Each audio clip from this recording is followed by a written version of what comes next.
Hey, welcome back everyone. I'm Diksha.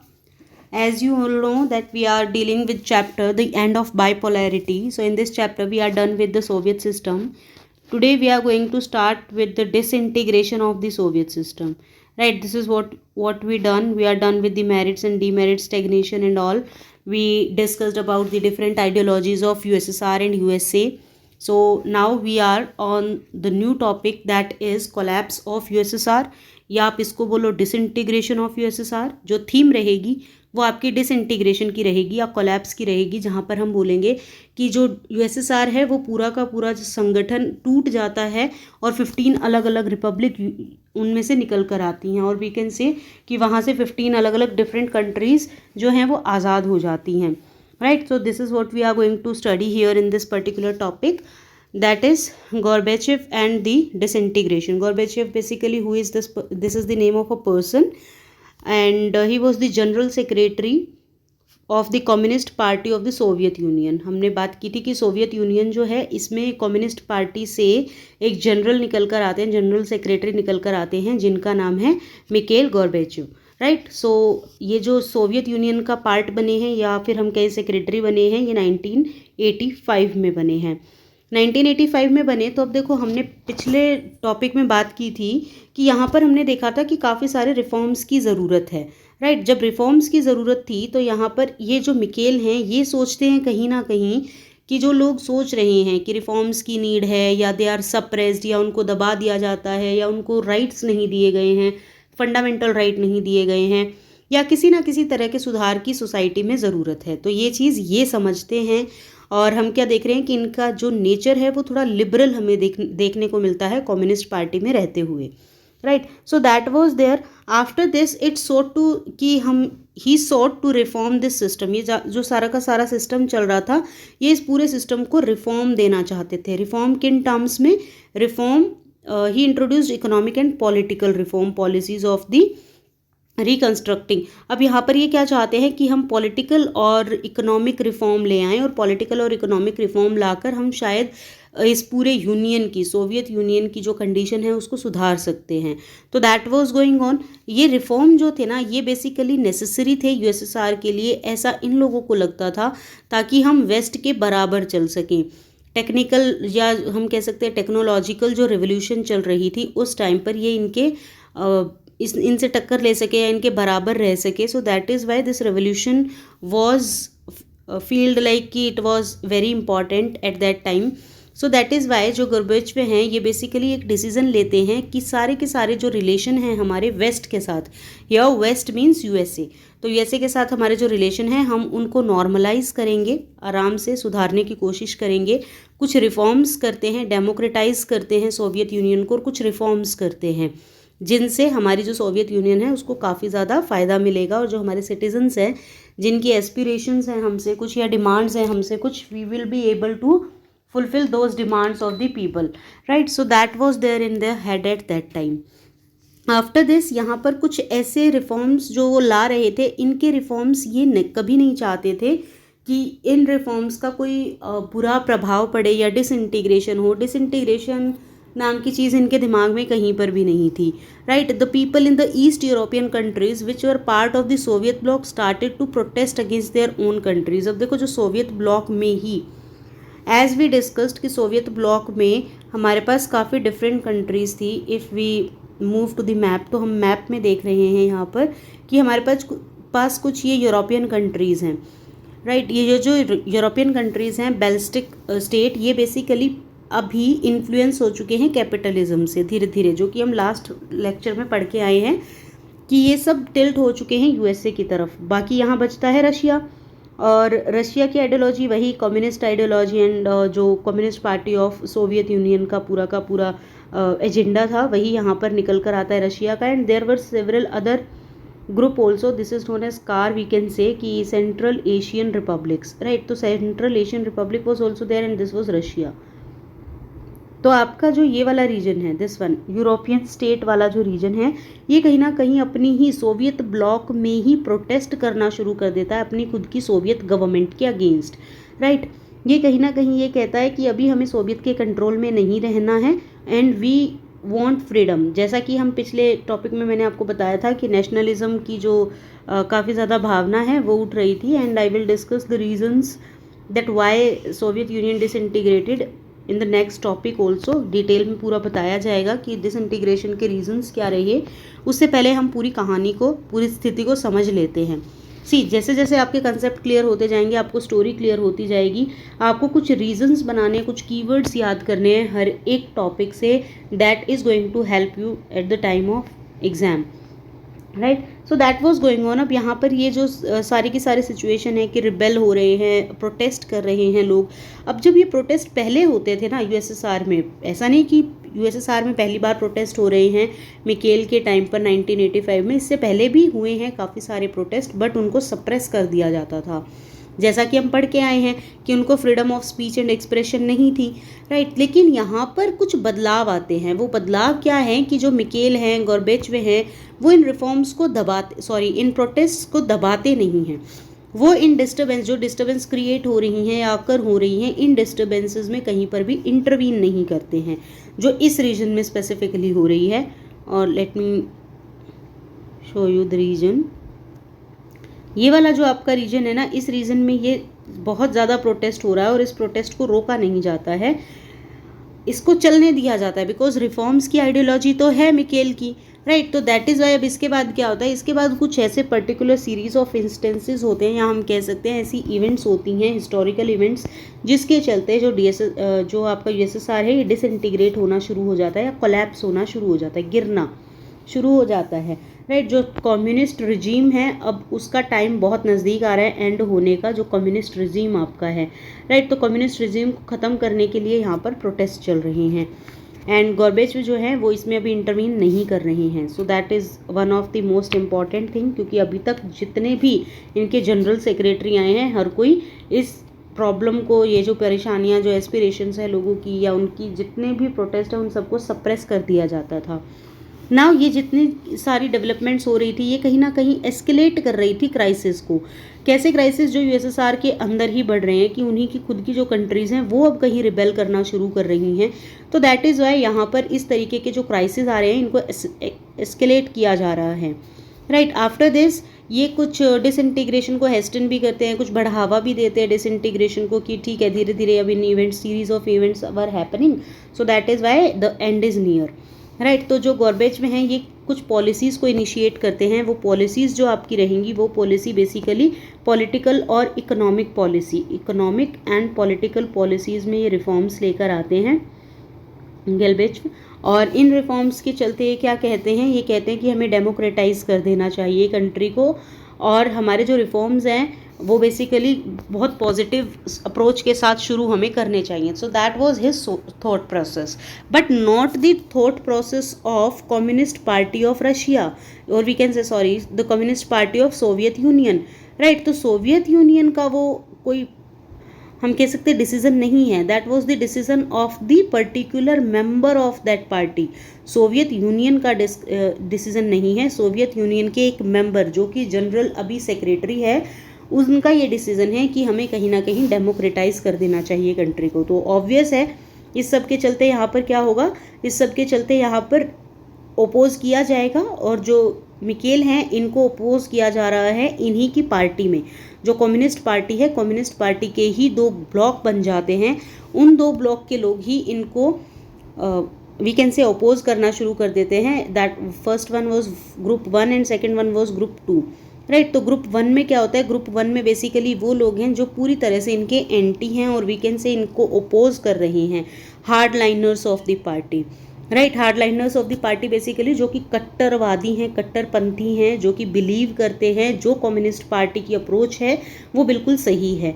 तो वो तो ऑब्वियस है कि पूरी तरीके से इनके अगेंस्ट होंगे। दूसरा ग्रुप कौन सा बना है, दूसरा ग्रुप वो पीपल बने हैं जो कि इनके फेवर में तो थे जब इन्होंने रिफॉर्म्स की बात कही, पर वो ये मानते हैं कि आप रिफॉर्म्स लेकर आना चाहते हैं, वेरी गुड, लेकिन जो स्लो है, जो प्रोसेस है वो काफ़ी स्लो है, राइट। तो प्रोसेस स्लो डाउन होने की वजह से यहाँ पर दूसरा ग्रुप भी इनको ओपोज करना शुरू कर देता है, राइट। आफ्टर दिस अब यहाँ पर क्या होता है कि अब इन सबको सप्रेस करने के लिए, क्योंकि ये तो इंटरवीन नहीं कर रहे हैं, गॉर्बेचवे जो हैं वो इंटरवीन नहीं कर रहे हैं, अब जो आपकी कम्युनिस्ट पार्टी है वही इसमें इंटरवीन करेगी और कुछ कूप्स को भेजेगी, या हम कह सकते हैं कुछ ऐसी मिलिट्री को भेजेगी जो कि मिलिट्री एक्शन लेकर, या फिर हम कह सकते हैं कि उस रिवोल्ट को सप्रेस करने की कोशिश करेगी 1991 में।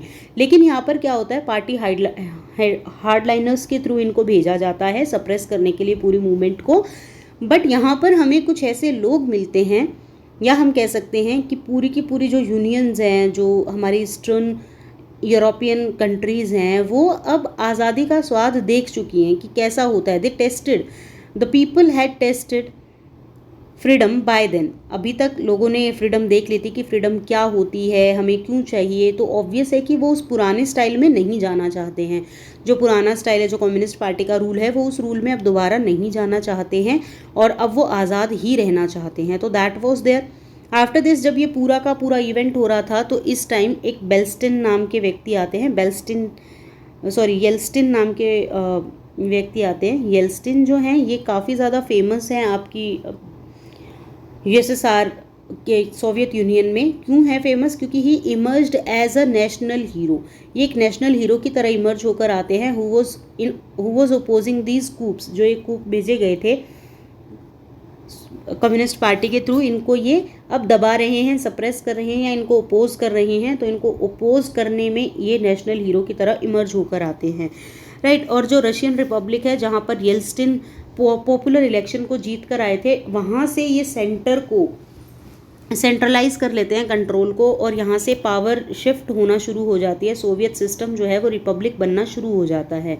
क्लियर? तो यहाँ पर स्पेशली हम, और ये येल्स्टिन वही इंसान है जिनको जो गोल्बेचव हैं, इन्होंने ही मॉस्को का मेयर बनवाया था। लेकिन बाद में क्या होता है, पहले ये गोल्बेचव के साथ हैं, बट बाद में ये उनके क्रिटिक्स बन जाते हैं और कम्युनिस्ट पार्टी को छोड़ देते हैं। कम्युनिस्ट पार्टी को छोड़ने के बाद कम्युनिस्ट पार्टी के अगेंस्ट प्रोटेस्ट करते हैं और सोवियत रिजीम में काफ़ी फेमस हुए हैं ये 1991 में।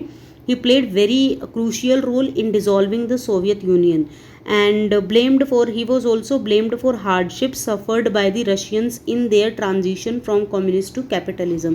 जो उनको बहुत सारी प्रॉब्लम्स फेस करनी पड़ी थी हमारे सोवियत यूनियन के मेंबर्स को या सिटीजन्स को, जब वो ट्रांजिशन ऑफ पावर देख रहे थे। तो उस टाइम पर इनको ब्लेम किया जाता है कि he was the person who was responsible for this kind of hardships, right. तो that is about him. Yeltsin के बारे में मैंने आपको बताया। Then let's come back to this topic only. तो यहाँ पर जो येल्स्टिन हैं, ये रशियन रिपब्लिक में इमर्ज होकर आते हैं इलेक्शंस के थ्रू, एक पॉपुलर लीडर बनते हैं because he was national hero. तो people were in his support. लोगों को लगता है कि now he is the only one who is going to save us, right. तो वो कहीं ना कहीं एक मसीहा बन जाते हैं, और मसीहा बनने के बाद लोग सारे के सारे उनकी तरफ हो जाते हैं। So that was there.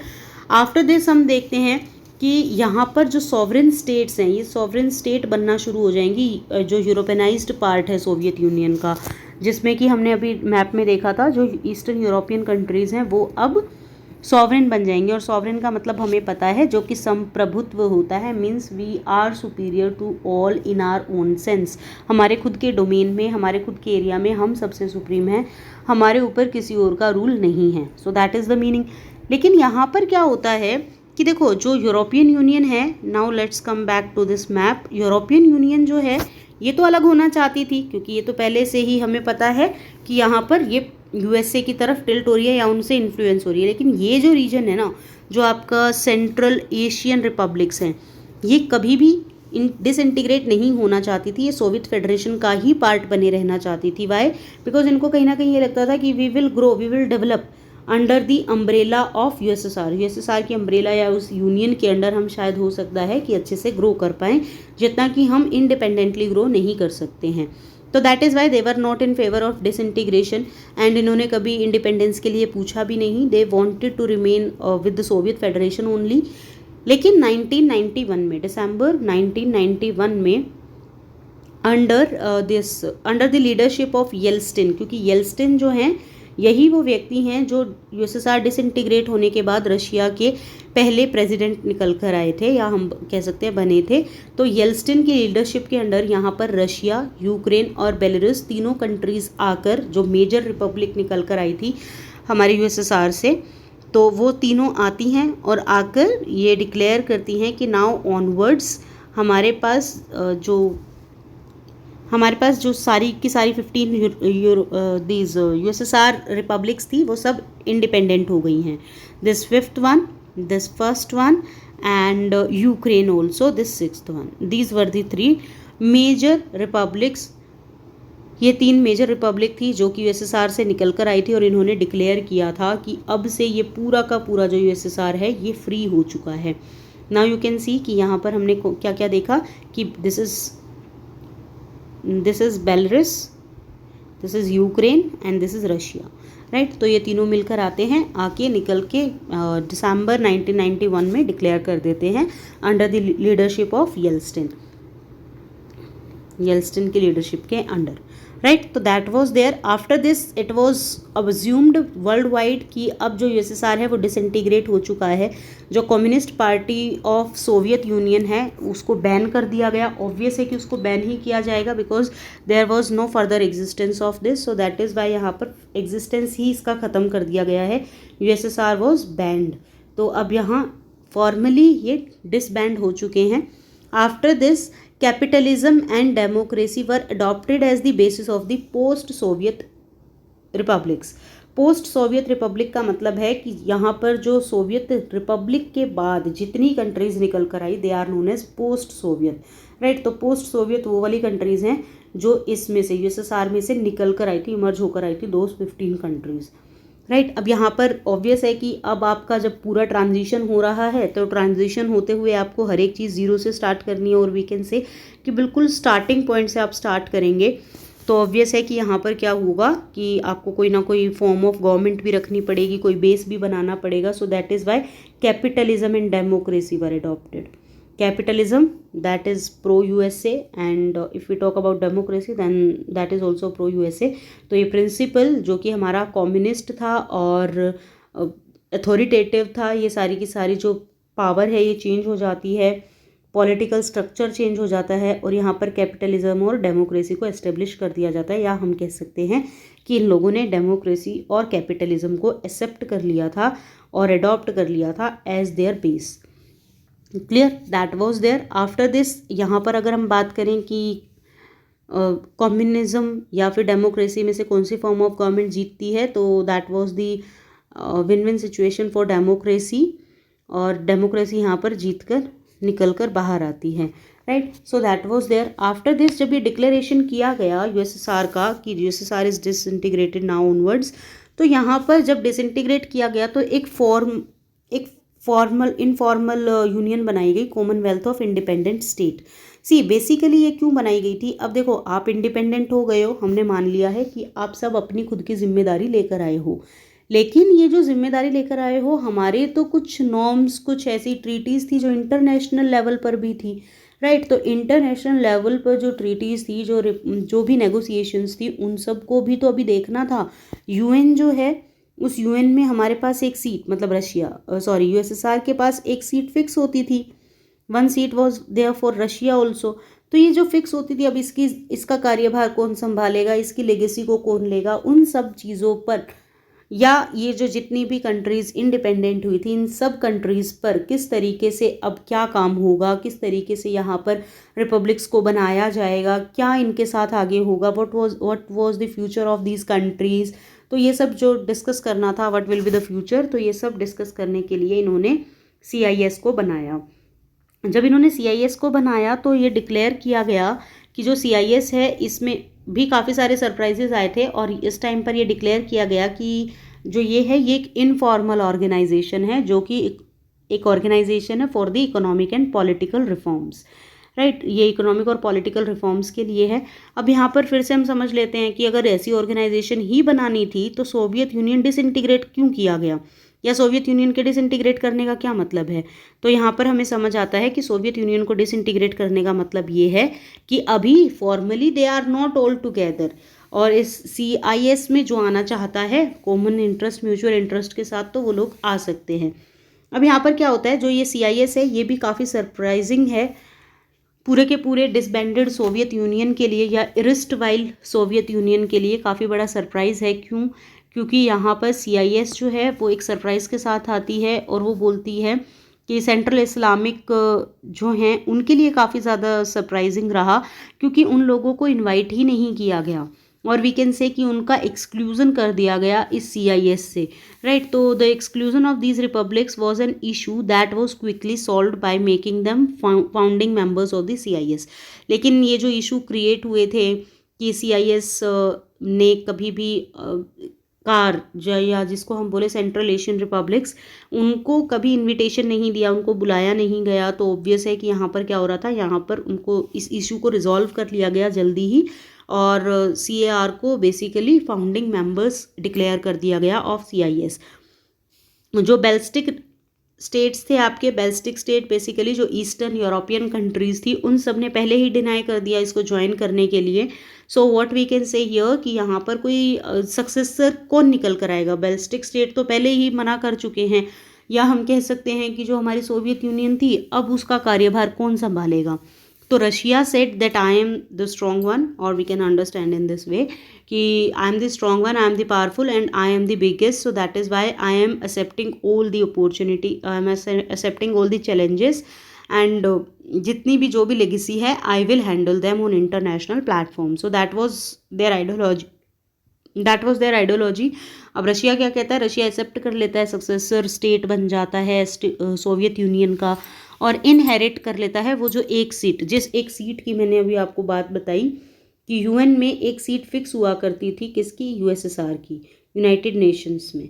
अब ये सीट किसके पास चली गई, रशिया के पास चली गई, राइट। तो रशिया के पास ये सीट चली जाती है और Russia is the boss now.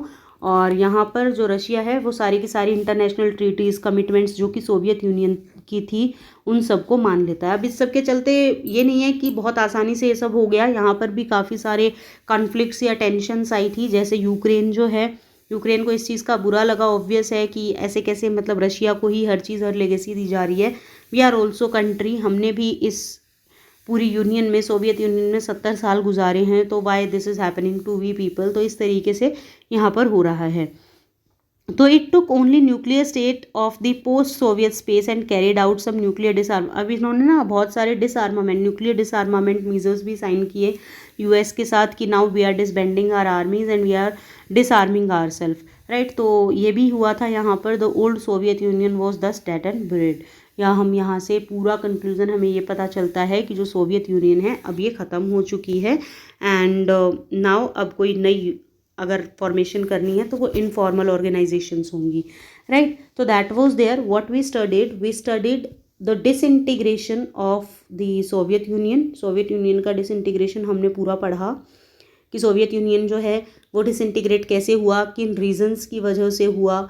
जैसे कि हमने बात की थी कि जो यहाँ के गॉर्बेच में हैं, जो जनरल सेक्रेटरी हैं, वो सामने आकर इंटरवीन नहीं कर रहे हैं। जो भी डिस्टर्बेंसेस हो रही हैं लोकल एरियाज़ में, जो प्रोटेस्ट हो रहे हैं, उनको रोका नहीं जा रहा है। तो ऑब्वियस है कि वो एक मेजर कॉज बनते हैं कोलैप्स होने का सोवियत यूनियन के। यहाँ पर कहीं ना कहीं हम ये भी देखते हैं कि जो मिकेल हैं उनको बहुत बार ऐसा बोला जाता है that he is the person who was responsible for disintegration of USSR, but again we can say कि he was not responsible for such things. क्यों? क्योंकि यहाँ पर वो रिफॉर्म्स लाना चाहते थे, वो कभी भी डिसइंटीग्रेट नहीं करना चाहते थे, राइट। और वो US के साथ टक्कर में रहना चाहते थे और वी कैन से कि उनका सामना बराबरी से करना चाहते थे।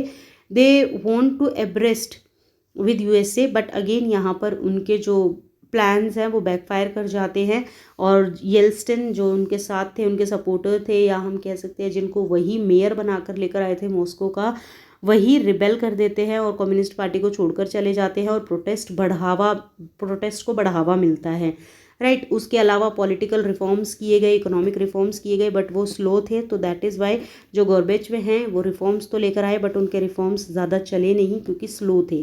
तो दो तरह के ग्रुप बन गए उनके अगेंस्ट। एक तो पार्टी के विद इन ही जो कि उनके बिल्कुल एंटी हैं, उनको सपोर्ट नहीं कर रहे हैं, और दूसरा वो ग्रुप जो कि उनको सपोर्ट तो कर रहा था बट उनको अब ये लग रहा है कि ये रिफॉर्म्स जो है ये काफ़ी ज़्यादा स्लो प्रोसेसिंग है इनकी। So that is why we are not going to cope with him. So that is why यहाँ पर क्या होता है, येल्स्टिन इस अपॉर्चुनिटी का फ़ायदा उठाते हैं और प्रोटेस्ट में लोगों का साथ देते हैं and he emerged as the national hero.